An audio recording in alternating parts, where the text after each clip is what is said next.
It made me cry.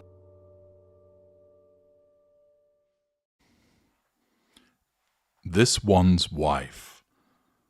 The harsh glare of Scrutiny. Hello, I'm H.G. Tudor. I regularly explain to you the concept of collateral consequences within the area of narcissism. This is applicable to lesser and mid-range narcissists who, like any narcissist, operate in the moment, but do so exclusively. Those narcissists will bring up the past to control the now. They will fake about the future to control the now. The calibration of their narcissism is designed to focus on now. Getting control now, and now, and now. Nullifying potential threats to control now, and now, and now. Drawing fuel in this instance, in this instant, in this instant. Gathering the character trait, residual benefits, now. In a way, the narcissist drives as if they're looking at the front of their bonnet, or hood for our transatlantic cousins, rather than looking at the road ahead. This means that they can navigate the road, of course, but there's a chance they might crash into something because they don't apprehend a hazard that's further down the road. Indeed, that is rather an apt analogy for the law of collateral consequences that applies to lesser and mid-range narcissists.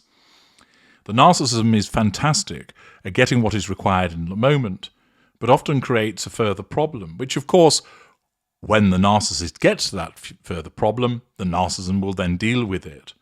But this leads to haphazard lives, broken relationships, in and out of relationships, haphazard employment.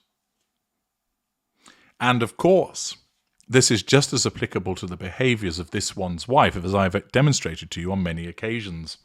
And a further collateral consequence is the harsh glare of scrutiny that she has become subjected to. This one's wife has craved the spotlight like any narcissist. Her narcissism, like it does with many narcissists, took her in the direction of a career in entertainment and acting.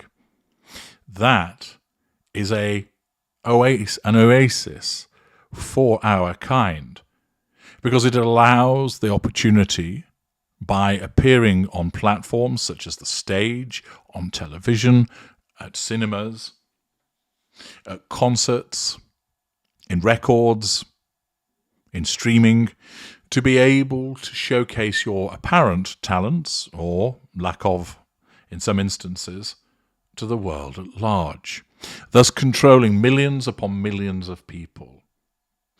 Coming with that is massive amounts of fuel, character traits, and of course delicious residual benefits.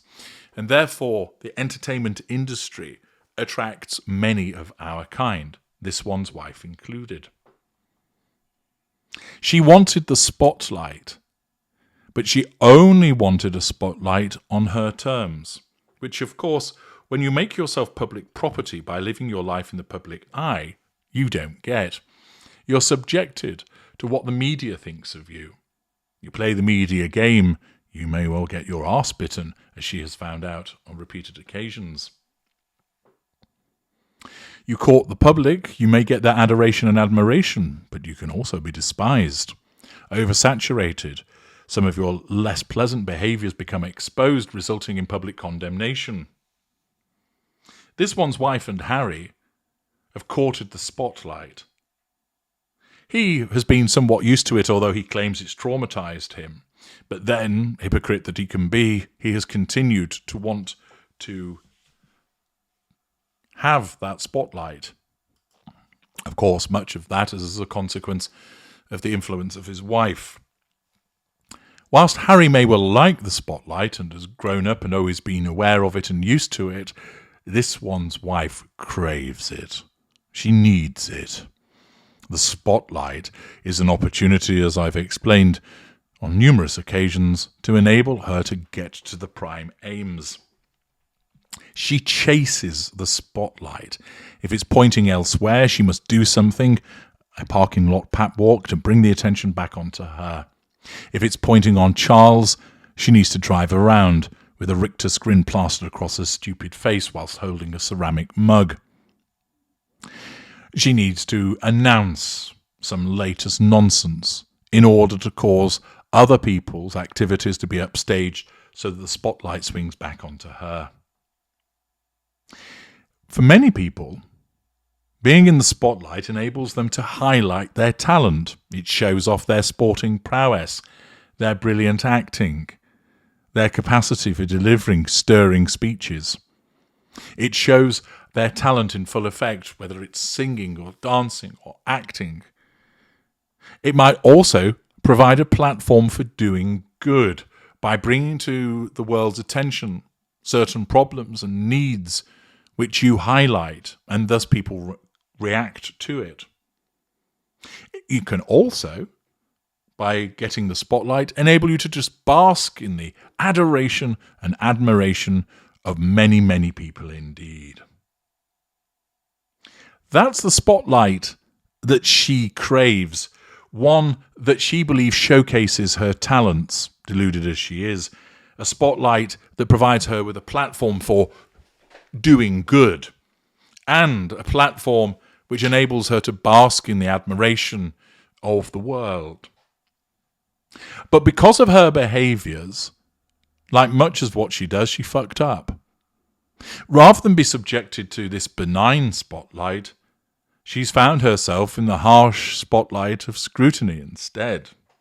This spotlight doesn't highlight her talent, instead it highlights the absence of it. It emphasises her failings. It draws attention to the cock-ups and the faux pas that she engages in.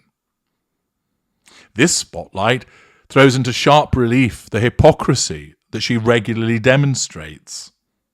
This spotlight provides an opportunity for ridicule to be shone upon her, as we've seen with South Park, Family Guy, Kevin Hart, and numerous other comedians.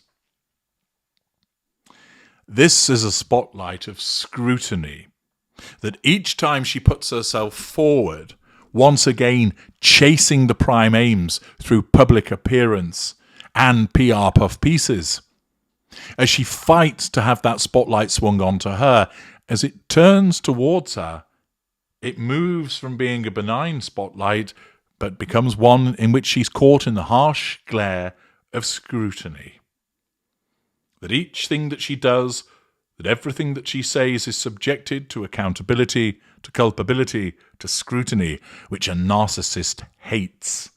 And invariably the outcome is not a favourable one for her, for once again she is criticised, that her hypocrisies are demonstrated, that she is ridiculed, and her repeated failings and desperation are writ large for the world to see. This is what happens with a narcissist of the calibre of this one's wife, that the spotlight that she seeks out, in effect, works against her, because it's a collateral consequence of the behaviour of her narcissism. I'm H.G. Tudor. Thank you for listening.